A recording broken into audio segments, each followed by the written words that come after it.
Hello everyone, hope you're doing well. Today we're going to have a look at the Swedish G discounts when it comes to the game. We'll be splitting it up into 3 sections, obviously since there are 3 sections of the tech tree. I'll leave timestamps in the video for each of the different sections just to make it easier for you guys in general. So when it comes to the Swedish tech tree, there aren't a ton of G premiums, and also at the same time, one of them isn't discounted, or 2 of them even. The 1A5, since of course this one was too new, it hasn't been discounted, and neither has the T26E, which is a starter one. The ones that have though are the STR-VM 39, the STR-VM 41, the SAV is a bundle vehicle unfortunately, but then also these 2 are discounted as well. So we'll have a look at those. The M39 is a really nice starter vehicle. I think in general it's probably not required though. At 1.0 you obviously can only run it with reserve stuff, and I think for Sweden you already have a decent amount of decent reserve stuff, and also 1.7 and 2.0 stuff as well. The main advantage of a vehicle like this is it gets access to this APDS, so you can pretty much just annihilate anything that you find. I suppose it's a decent RP starter premium, but I think you grind through this stuff super quickly anyway, so not really required. I think a better option is actually the STR-V M41 S1. This is pretty much exactly the same as the S2 that you find in the tech tree, and you can run it with this, the Largo and the STR-V M32, and the LV-TGB as well. The 2.7 lineup's pretty nice for the Swedish, and what this has is, once again, the 37mm Can M38, and it has access to the APDS round and scouting, so it's just a really nice package. It's super fun to play, and you can pretty much pen anything that you want, even some of the heavies like the B1s that you run into, and also the M4A3105, which is probably the bane of a lot of people's existence at this BR. Even if you can't pen them, then you can just scout them, and therefore you can be a credit to your team, which is useful. The general rewards on it are also not too bad for a vehicle like this, and you can also do the first set of dailies in it, which I think is quite nice. It can also get you used to the scouting mechanic if you're new to the game, and it means that you can get yourself through rank 1, 2, and 3 pretty quickly, and it's only 350 GE, so I really think this is a pretty good pickup for it. If you played the S2, you'll know how valuable a vehicle like this is in a lineup when it has access to scouting and also APDS. For the 7.3s, you have the STR-V 81 RB52. This one being a GE vehicle, it's exactly the same BR as the STR-V 81. You also have good backup with the IKV 91 as well. And a 7.3 for planes, you don't have a ton of stuff, but the main one you have is the SK60B, which has the 30mm and also the bullpups, the RB05As, and also the A21RB, which has some really nice rockets on it, which pen a lot and are quite accurate because they're centrally mounted. So something like the 7.3 lineup, it may not look great at the moment because 7.7 is so good, but it works very well, and also means that you stay out of that 8.7 bracket, which of course can be key. The early Centurions at 7.3 are incredibly good. This one is just a standard Centurion, just has access to 80 gems on it, so it means that you can use them as a follow-up hit if you really want to. Generally they're pretty useless though, because they are they're keyboard controlled missiles, so they are just SS11s. They pen a lot, which is really nice, but you only really use them in follow-up scenarios. So if you're in a one-on-one and you've crippled them with the main gun, then you can kind of finish them off with the missile while you're reloading the main gun, but in every other situation they're kind of useless. They fire in an upwards arc, so then you have to kind of bring them down to the target, which can be annoying. And it means that you can't hit anything close to them. But apart from that, you just have a standard Centurion Mark III. You have access to a 2-plane stabilized 84mm, which is a really strong gun, especially when it has access to the APDS round. The APDS pens a lot. As long as you're accurate with it, you can one-shot a lot of stuff. Because you have the stabilizer at this level, you can usually play quite aggressive and also be one of those, always kind of guarantee getting the first shot off. It's why these vehicles went from 6.7 to 7.3, basically the stabilizer. And the Centurion platform, you know, it's not the fastest around. The armor itself is not the best, but on the turret it has a lot of trolley places, especially when it comes to the gun mantlet itself.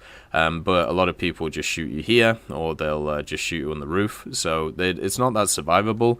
But because you have that stabilizer, you can always get the first shot off if you're paying attention.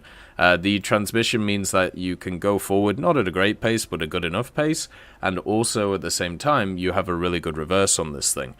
The major issue with this is the turret rotation, but everything else about it's really nice. Good gun depression, standard reload for this type of gun, and also a decent round on top of it. So this is a really nice purchase.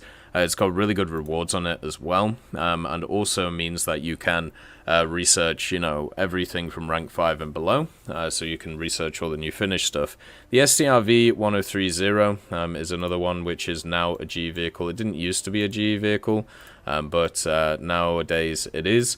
I have a love-hate relationship with this thing. I hate playing it, but my stats in it are really good. So I don't really understand, you know, how it all works. But it's a frustrating vehicle. You can see that I'm nearly going 2-to-1 in it with a 60% win rate, and I understand how you're supposed to play this thing. Basically, so it has hull aiming.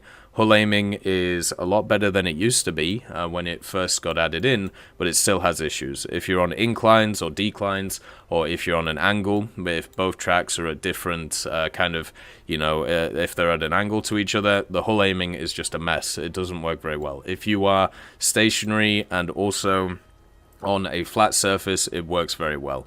And because of the reload of 4 seconds, it means you can do a ton of damage with the vehicle itself. It has also good rotation on it, and one of the things to know, if you are using a vehicle like this, usually in order to get or whip your gun onto target, what you want to do is you need to have some forward momentum from the engine, and then kind of push yourself around instead of waiting for the hull aim to stick in. Then you'll be able to flip to a target super quickly. Has access to APDS. It has 2 separate ones. One basically has better angle pen and less flat pen. You should always take the better angle pen round. It's with the reload on it, it's really, really good.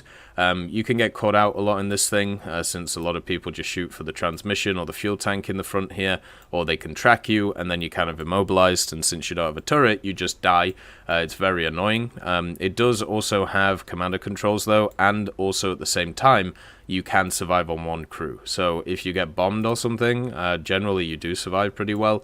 The armor itself is okay in a down tier, but in an up tier, people are just going to eat you. And as I said, people just shoot you here, so you just burn out, which is one of the most frustrating experiences in the game.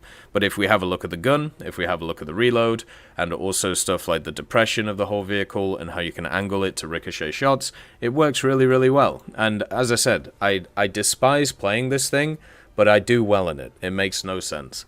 Since it's in a full spaded configuration when you get it, it's in a much better place than it would be if it was the tech tree one, the 103A, which you have to actually grind through. That one is an absolute pain to be able to do. You do have a really fun 7-7 lineup though. The Oosh is really fun. The Udez is probably one of the better AT-GEM carriers in the game. You have the new T-54 to add into the lineup, and this thing can also get you through most of the tech tree just by itself. But just understand, you'll probably do well in this thing. It requires a very specific playstyle, and you know, you'll get annoyed at it, but you'll do all right. That's pretty much how it works. A lot of people have been asking me if this thing is going to go on sale. I have no idea if it's going to or not, because technically it is a new vehicle, even though the pack itself isn't new. We'll have to see in a few days' time. For helicopters for Sweden, you have one option, which is the Mi-28A. So if you do want to get up to the higher echelons, to the AHS, then obviously this is a decent pickup. It can research everything, and to be honest, there is a few vehicles here which aren't great in the tech tree. Usually vehicles like this, the HK P9As, are a little bit rough. There is a little bit of an expansion that can be done to this tech tree, so maybe they'll add a few things, especially with this thing actually being here, since of course they only tested it, they didn't actually put it into service or anything like that. But the Mi-28A, when it came out, was broken. It's still very good. It has all the nice factors you'd want. The only thing it doesn't have is thermals. Has access to attackers, which are very good missiles for its BR.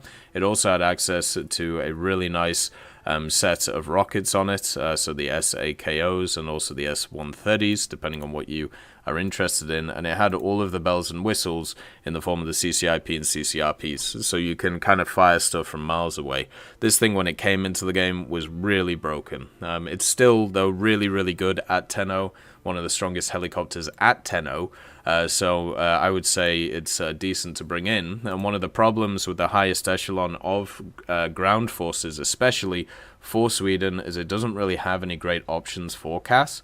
And at 10.0, you do actually have a really fun lineup. The 121, the 9040C, the STR 9040 Bill, and then also the new 2A4 that just came in. So if you are looking to like kind of grind out the highest echelon of Sweden, which is very strong right now, at least in the ground sense, and you need a CAS element, the Mi-28 is not a bad pick. And also you can use it in heli PV to get stuff like the AHS and other things. I think this is actually, even though I don't play helicopters much, from a Swedish perspective and looking at their CAS and also my experience with it, I would actually say this is a pretty good pickup to be able to increase the efficiency of that lineup. For the aviation side of things, there's some decent pickups, but I feel like when it comes to it, the aviation tech tree itself is already pretty good to kind of grind through. Pretty much all of the Finnish vehicles they added are all really nice vehicles. They all fit pretty well into the game, apart from maybe the J34. All the other ones are just pretty nice. And the general Swedish tech tree has always been good when it comes to War Thunder. Even with all of the BR increases they've had, they're all really, really nice. So, Jacobi's, obviously, this is the 250G one. This will obviously get through you all of this stuff. If you play arcade, then I would recommend getting this one. If you play anything else, then it's a no. The major reason is because in realistic you don't really get a lot of games, and vehicles like this are just super slow, so definitely not worth it. The Morco Maran is also here. It's pretty cheap and also has access to an MG151 at 2.0, which is quite nice. I've had some good times in this thing, but I would say it is limited, mainly because of its engine. So if you do get aggressed upon and you are not the aggressor, it can be super rough to play because you're not too maneuverable and you lose a lot of energy. There's a lot of vehicles around the 2.0 BR which are very strong. When it comes to actually retaining their energy, because they're very light and have pretty decent engines. The Morco is not that. It feels very heavy, probably because of its central engine and armament. But it's still a good plane. It's just not as good as you would want. It has really good rewards on it for its BR and also rank, which is quite nice as well. The D21 I wouldn't bother with. Has the Morco Moran issues, but even worse. This one just loses so much energy in the turn. It does have, obviously this is a user skin. It does have the Finnish skin that you can see here, but generally it's just too heavy. Even though it has a really nice armament on it with the 220s, it's too heavy. It feels very similar to what you find from a lot of the Japanese vehicles at low tiers, just not worth your time. You'll just get out energy fought. The Pyramirski, though, I think is actually worth a look. This thing is also good in ground forces because it has access to 400 kilo bombs. So this isn't just an air realistic or air arcade kind of thing. But imagine if you had a look, or imagine if you had a German BF-109 and then you just kind of made it a little bit Finnish. That is the Pyramirski. It has access to the DB 605A engine, which is on the BF-109s. It has access to the 20mm MG151 and also two 12.7s. It is a very strong aircraft in what it does. Has good climb rates. It turns really well. It feels really, really nice to fly. So if you're a person who wants to kind of grind through this tech tree pretty quickly, the Pyramirski isn't a bad idea. You can also get up to rank 4 super quick and, you know, obviously research these. The rank 5 for Sweden has a lot of really cool vehicles. But as I said, a lot of the tech tree is just super fun to play. So I would actually recommend just kind of grinding through it instead of buying premiums. But if you're going to pick one, the Pyramirski is a good one. The G6 is just a G6. I don't know how else to put it. It's got a cool skin, I suppose. But it does have the extra modifications on it, so you can bring along the different guns. Never bring the 30mm. The MK108s, low velocity, not enough ammo, just basically extra weight. If you're going to bring along something, bring along the 20mm. They're much better, more ammunition, and just actually better muzzle velocity. They also click with your main gun, which is of course a 20mm as well. The G2 Trop in the German tree I've had a really good time with, and the G6 and the G10 and all of that for Germany I've also had a very good time with. But at the same time, this is just kind of a copy of the one that's in the tech tree, and also isn't really going to give you anything different. It has good rewards on it, I'll give it that. It's going to be great in Air Realistic and Air Arcade, and in ground it does have at least the 250 kilo bomb, but I feel like there are better options around these BRs for premiums. Sorry, not for premiums, for standard tech tree vehicles that you can bring along. Stuff like the P51 or the J26 as it's known, the T18 as well.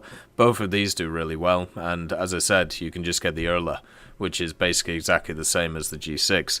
The Saab 105OE is pay to win, so if you're looking for a vehicle to buy for Sweden, I'd pick this one. The reason why it's pay to win is because the 105G, which is in the tech tree at the same BR, is just a worse version than it. The 105G gets access to a lot of armaments, it gets access to bombs, rockets. It also gets access to the 30mm and RB24s, which are AIM-9Bs. The 105OE gets access to the guns and also the RB24s, AIM-9Bs, the rockets as well, and also the RB05s instead of the bombs. So this thing gets access to bullpups and also the 30mm and the AIM-9Bs. This means in Air Realistic you can bring along the AIM-9Bs and the 30mm, which is basically the loadout that you want to bring along. And in ground you can bring along the 30mm or the RB05s, depending on which one you favor. So it just has better armaments than the 105G, which is the standard tech tree one, and you don't have to grind it out. This is why this is just better than this one.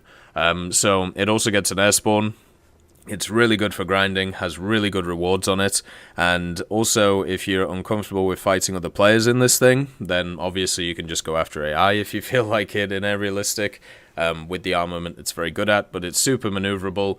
It is slower than a lot of other vehicles, and also they did change it, so when it comes to its 30mm, it lost its tracers, so you're going to have to do a bit of practice through like test flight and also mission editor to be able to, you know, get used to the guns and how they work, but they hit like a truck, and also you, as I said, you can bring along the missiles with it. I recommend this premium so much that this is one of those vehicles that I will never buy because I think it is pay to win, right? That's how it is. There are certain other vehicles in the game which are like this, the KV-1B for example for me, and also a few others, but that is how highly I rate this thing. And if you want to see how well I do in its brothers in the tech tree, which I've had to stock spade, you can see with the SK60B, I'm 56 air kills and 3 deaths. The 105G, I'm 37 air kills and 4 deaths. This shows you how well these things can work and how powerful they can be in Air Realistic, which is where I've played these things.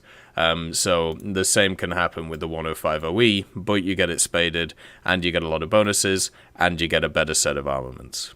As always, I hope you have a wonderful day, and I'll see you next time. I'd like to thank Forge, Siegebreak, Carrion Crow, Nicholas Richardson, Elove Goat, Pyman, Winter Scientist, Merciless Reaper, Orange Tail, Teddy, Daniel Stanton, Moxie, B. Young, and also Sem Arslan, Wilkski, Uncle Bean, Derek R., Bareen, Lafouche, and Samuel Slick for supporting the channel.